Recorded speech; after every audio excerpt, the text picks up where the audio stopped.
Hi everybody, my name is Tessa Barker and I am a student ambassador here at CU Denver studying music business in the College of Arts and Media, and I want to welcome you guys to my room, also known as my classroom for the fall semester, because as many of you are probably experiencing, all of my classes are remote for this upcoming fall. So I'm just here to share a couple tips and tricks for online and remote learning. And trust me, I am qualified because I got booted on last semester, so I've had some time to figure out what works and what doesn't. So my first tip is to have a designated workspace. And the first thing that goes along with that is that it is not your bed, which I know you probably don't want to hear, and trust me, I would give anything to just be cuddled up in bed right now recording this video. But studies show that it is not great for your health to work where you sleep. Not only will it decrease your quality of sleep, but you're not going to have that separation between where you work and where you sleep. So it's going to constantly feel like you're working and you're going to just not feel great. So make sure it's not your bed. I recommend a desk, maybe on the floor, a table, just not anywhere that you sleep.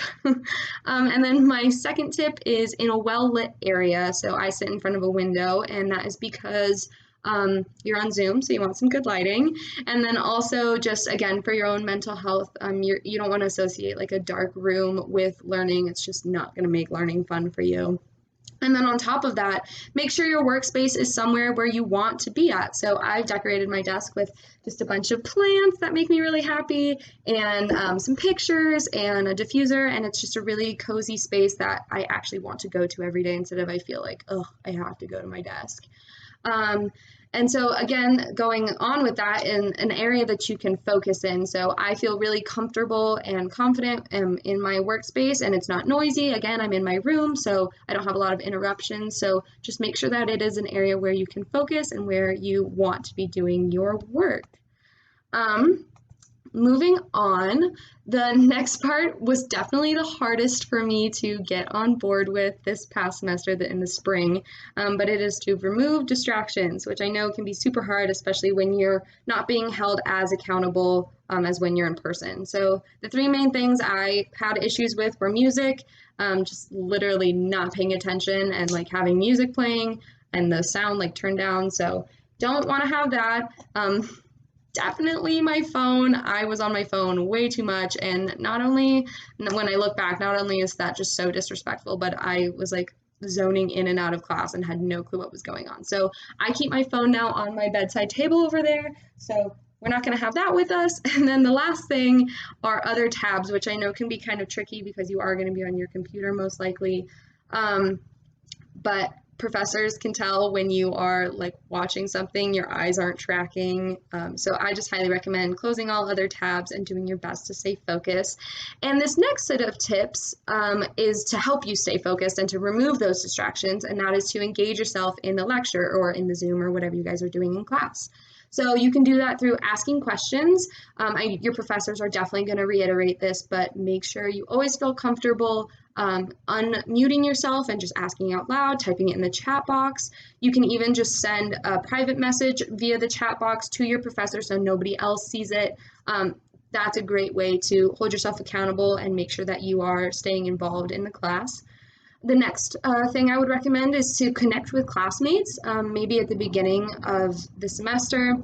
Drop your Instagram handle or your Snapchat. Say, hey, does anyone ever want to do like virtual study groups, stuff like that, and that way it'll kind of feel like you have that community like you would in person, but it is just in an online world. And then my last tip for this is to take notes, and that again is another way to just hold yourself really accountable. Even though a lot of your professors are probably going to post recordings of their lecture, or they'll post the PowerPoint that they went through, make sure you're taking notes because you're going to remember the information a lot better. And again, you're just going to engage yourself and not get so distracted. And I take notes by hand, but if you take them on your computer, that is, again, totally fine. Do whatever works for you. And then my last set of tips are to have a creative outlet that does not involve technology. Our generation is very consumed in technology, and so again, we probably know the health repercussion that comes with that, eye strain, headaches, mental health. So I highly, highly recommend having a creative outlet. For me personally, again, I'm in the music program, so I will make music whenever I can, and also I'm a big runner, so I will go running whenever I can as well. But some other things are like physical art, drawing, other types of physical activity that you're interested in, cooking and baking, just really trying to find a hobby that is not technology. So maybe slash out some video games if you're on TikTok too much. I know I am. So just definitely try and find that outlet that works for you. So those are all of my tips, and I hope that this was helpful. And I know that this is going to be kind of a weird semester, so if you ever need any help, feel free to reach out to CU Denver Admissions, and we will get you in touch with the right uh, resources that you need to make this a better semester for you. If you have any questions, feel free to DM us, and we hope to see you in the city.